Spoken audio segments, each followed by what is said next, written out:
Informasi lain, Saudara, Ketua DPP PDI Perjuangan angkat bicara soal pertemuan 8 partai politik di DPR kemarin. PDI Perjuangan menyebut pertemuan 8 partai politik itu hanya pernak-pernik demokrasi. Pertemuan 8 elit partai politik kemarin untuk penyampaian keberatannya atas wacana sistem pemilu tertutup dilakukan. Meski tidak diajak, PDI Perjuangan tidak keberatan. Pertemuan yang dilakukan oleh hampir seluruh penghuni Parlemen Senayan itu dinilai PDI Perjuangan sebagai pertemuan biasa. PDIP menegaskan bahwa partai berlambang banteng itu menyerahkan segala putusan pada Mahkamah Konstitusi. PDI Perjuangan memastikan apapun keputusan MK, PDIP akan mengawal pemilu agar berjalan damai dan transparan. Apa yang menjadi concern kawan-kawan di DPR bahwa semua menanti keputusan Mahkamah Konstitusi, apakah terbuka dan tertutup, suasana kebatinannya sama lah antara kawan-kawan di DPR dengan kami semua sama.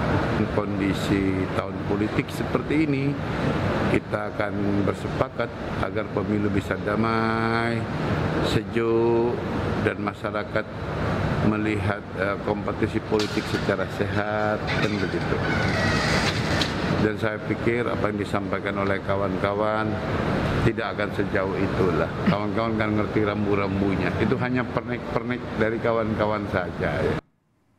8 dari 9 fraksi partai politik di DPR meminta MK tetap mempertahankan sistem proporsional terbuka pada pemilu 2024. Wakil Ketua Umum P3 Arsul Sani berharap MK bisa memberikan putusan yang bisa membuat sistem demokrasi semakin baik. Arsul Sani menyatakan sistem pemilu proporsional terbuka atau tertutup masing-masing punya kelebihan dan kekurangan. Namun Arsul berharap MK tidak sekedar memutuskan sistem pemilu yang akan digunakan, tapi juga memberikan arahan agar demokrasi lebih baik. Selain masalah sistem pemilu, Arsul Sani juga berharap MK bisa memberikan keputusan soal ambang batas pencalonan presiden.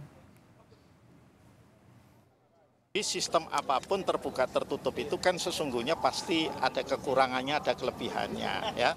Karena itu menurut saya, ya, ini harapan, ya, MK itu tidak kemudian secara sederhana kemudian katakanlah memutuskan apakah tetap terbuka atau tetap tertutup, tetapi memberikan katakanlah ya arahan nilai-nilai konstitusionalitas pemilu, ya, agar demokrasi kita itu lebih baik, agar partisipasi rakyat kita dalam pemilu itu lebih baik.